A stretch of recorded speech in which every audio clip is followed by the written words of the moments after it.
Hi, I'm Mike from 1A Auto. We've been selling auto parts for over 30 years.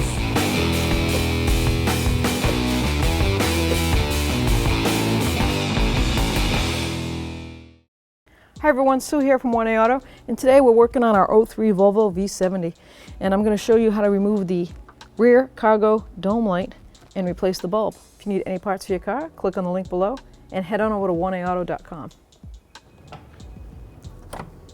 Open your tailgate. In the rear wagon, cargo lamp is located right in the center of the hatch on the inner trim piece.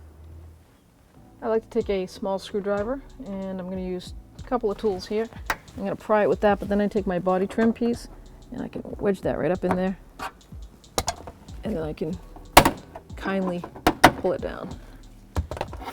And then there you have the bulb access in the lamp.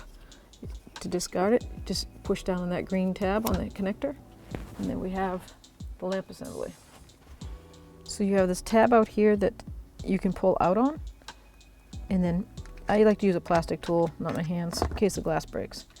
And then you have your dome bulb. The marking on it for this type of it is usually on the end cap. So that's where the location of the numbers would be, or you could just take this bulb to your local parts store and hand it to them. When you get the new bulb, you just install it by putting, you see the points on both ends, so it doesn't matter which side goes where, but you're going to line it up with that hole right there. Pull on this metal tab and just guide it in. And now we're going to plug in the rear cargo light. Snap that in place, and you can see the tabs on this. So there's two little tabs on the by the electrical end, and then the push-ups. So we're going to guide it in this way and then snap it up. Thanks for watching. Visit us at 1aauto.com for quality auto parts, fast and free shipping, and the best customer service in the industry.